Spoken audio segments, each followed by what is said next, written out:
So yesterday I was tipped off that there's a pair of Adidas gravel cycling shoes for sale in a local TK Maxx store. And the price is pretty incredible, but the color is also pretty incredible. I had to go and see them for myself and maybe pick up a pair. Okay, now to find them in all of these shoes. Okay, I found a pair, but they're 6.5s, and I'm not 6.5, but check those out. Wonder how long they'd stay white. So following on from the weekend, we've been riding the bike now for 4 days, and so far things are getting better every day. Today though is the first day where technically I'm gonna give it a nudge, and it's all based on feel. So back when I was racing for teams and I was doing stage races and long, like, 4 or 5 hour hard elite races, pro races, my durability would be tested, and that's something I want to address this year.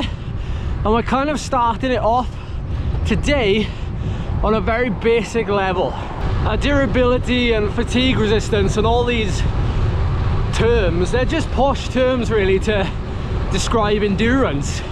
And so the real goal for these sessions is just to be able to do a bunch of work during a ride of a certain length and then finish it off with a good hard effort. Now, because of the events I intend to do this year, I'm going to keep it quite event specific. So the finishing effort, say for a sprinter, might be, a sprint and testing their sprint at the end of a hard day. For me, it's obviously a climb or a long threshold effort, somewhere between 10 or maybe 5, 10, 15, 20, 30 minutes even. That's what we'll be shooting for.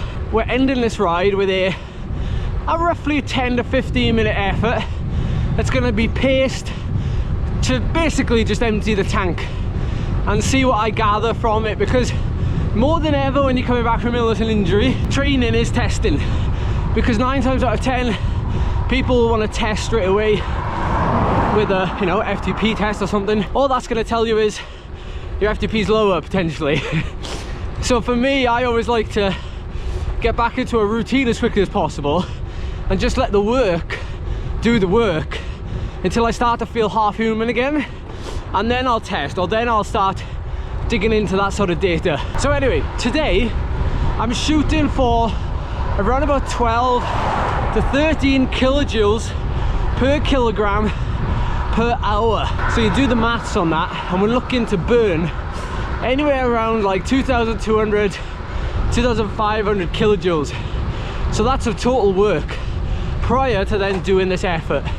And we're going to do a 3-hour ride and accumulate those kilojoules relatively easily. This is probably the easiest of all of the kilojoule burning rides, I guess. Now again, this is quite a specific way of just saying I'm going to ride my bike for X amount of time and then I'm going to do an effort at the end. It's a bit more measured, and I'm keeping an eye on what I'm doing an hour. I'm sat at around 750 to 800 kilojoules an hour, and that's just riding at about 220 watts. Now of course, as these rides get either longer, so like say 5 hours, or harder, so 3 hours, but with more kilojoules burnt before the final effort, then I'm gonna have to start throwing in some spice into these preceding hours. So rather than just riding like I am for 3 hours and then doing this effort, I'm gonna have to start doing some maybe some sweet spot climbs or threshold climbs, just to get that burn going, but also make it event specific. Back when I was doing these rides in like 2016, 2017, 2018, 2019, there was less emphasis on like the actual number. It was more just like get out, do these intervals, and then finish it with like 20-minute max effort. There was no like sort of precise number, I guess, like no guideline. But since credit to like Lantern Rouge and the sort of stuff they pick apart, we've now got some sort of like boundaries or numbers to work on, which is where I've got this 13 number from for today. But weirdly enough, it matches up quite well with a lot of the work I've done in those years. Paris-Nice, for example, that's happening right now, and some of the flat stages. Nelson Paulus, for example, he's probably only doing about 670 kilojoules an hour, if all being accurate. Yeah, that's a fairly sort of standard, easy ride, really. Obviously, it goes to show when they're doing the big mountains, it's a heck of a lot more. Worth mentioning nutrition strategy today, because that's obviously something these rides can really test. And well, I've got two 750 800ml bottles of Sturka energy mix, 90 grams of carbs per bottle. I'm slowly sipping on that while I eat just some standard supermarket bars that total about 50 grams of carbs, so I'm getting probably about 75 grams of carbs an hour. Oh.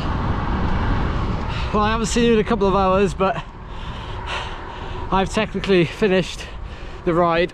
Oh, okay, I didn't quite manage to do the 3 hours and the kilojoules. I did about 2 hours 45 minutes and was about 300 kgs short, but who's counting? No, in all seriousness, I was traveling a lot faster around that loop than I anticipated, so I thought to myself, I ended up hitting the climb. I wanted to do that effort far earlier than I wanted to, but it doesn't matter. There runs on the board. I've logged it now, so we can get back and analyze it. But I mean, I tell you what, like, you know, like trying to do an effort when you've had time off, especially going uphill. My arms are weak, like my core feels weak. I just feel like sloppy when I'm going quite hard, and it really showed when I hit the steepest gradients of Trimsaran Hill, which is like 20% right at the end. I was already 10-13 minutes into the effort by that point, so I was like ready to get to the top and stop the effort. But if I'm honest, I think it went better than I expected, and I rode myself into it. My heart rate monitor was all over the shop. I wasn't even looking at it anyway, but it started to put me off when I started to see 194 beats a minute, and that obviously wasn't right because because I was still breathing quite leisurely. Well, not leisurely, obviously. This is my first what you'd call proper session back, I suppose. For me, there's lots of positives from that, given that I've tapered my FTP back to about 320 watts. For me to be able to maintain roughly around that after all that riding, after time off for 10 minutes, granted, but big positives that I can take into the next few sessions and work on that training is testing mantra. So that's it for this video. Sorry it's very geeky, I've just been knuckling down to do it, but I appreciate you watching all the same. See you in the next one.